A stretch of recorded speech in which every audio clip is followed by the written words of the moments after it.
ಸ್ವಾಮೀಜಿಯ ಅನೈತಿಕ ಸಂಬಂಧ ಹಿನ್ನೆಲೆ ಮಠಕ್ಕೆ ನುಗ್ಗಿ ಸ್ವಾಮೀಜಿಗೆ ಹಿಗ್ಗಾಮುಗ್ಗಾ ಗೋಸ. ಮನಸ್ಸು ಇಚ್ಛೆ ಇಲ್ಲದಂತ ನಡೆಸಿದಂತಹ ಹಲ್ಲೆ ಇದಾಗಿದ್ದು ಸಿನಿಮಾ ಸ್ಟೈಲ್ನಲ್ಲಿ ಕಿಡ್ನಾಪ್. ಅನೈತಿಕ ಸಂಬಂಧ ಹೊಂದಿದ ಮಹಿಳೆ ಸಂಬಂಧಿಕರಿಂದ ಹಲ್ಲೆ ಆರೋಪ. ತಮೇನಹಳ್ಳಿಯ ಜಂಬಣ್ಣ ತಾತನ ಮಠದಲ್ಲಿ ಒಂದು ಘಟನೆ ಜರುಗಿದ್ದು, ಚಿತ್ರದುರ್ಗ ಜಿಲ್ಲೆಯ ಮೊಳಕಾಲ್ಮೂರು ತಾಲೂಕು ತಮೇನಹಳ್ಳಿ ಗ್ರಾಮ ಸ್ವಾಮೀಜಿ ವೆಂಕಟೇಶ್ ತಾತ ಎಂಬಾತನಿಗೆ ಹಿಗ್ಗಾಮುಗ್ಗಾ ಥಳಿತ. ಆಂಧ್ರ ಮೂಲದ ಮಹಿಳೆ ಜೊತೆ ಅಕ್ರಮ ಸಂಬಂಧ ಹೊಂದಿದ ವೆಂಕಟೇಶ್ ತಾತ ಒಂದು ಸಾಂಪ್ರದಾಯಿಕ ಕೌಟುಂಬಿಕ ಹಿನ್ನೆಲೆ ಜಂಬಣ್ಣ ತಾತನ ಮಠದ ಬಳಿಕ ಮಹಿಳೆಯ ಪುತ್ರಿ ಜೊತೆ ಅನುಚಿತವಾಗಿ ವರ್ತನೆ ಆರೋಪ. ವಿಷಯ ತಿಳಿದು ಮಹಿಳೆಯ ಸಂಬಂಧಿಕರಿಂದ ಗೋಸ.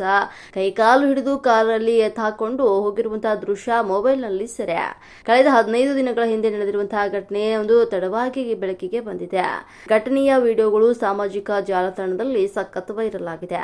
ಸದ್ಯ ನಾಪತ್ತೆಯಾಗಿರುವಂತಹ ವೆಂಕಟೇಶ್ ತಾತ ಸ್ವಾಮೀಜಿ ರಾಂಪುರ ಪೊಲೀಸ್ ಠಾಣೆ ವ್ಯಾಪ್ತಿಯಲ್ಲಿ ಘಟನೆ ಜರುಗಿದೆ.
ಕೆಲಸ ಮಾಡಿ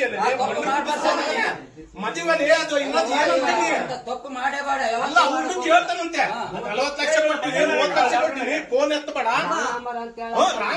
ಕೇಳ ನೀನ್ ನಡೆ ಬರ ಅಮಾಯಕರು ಸಿಗಾಕ್ಬಾರ್ದು.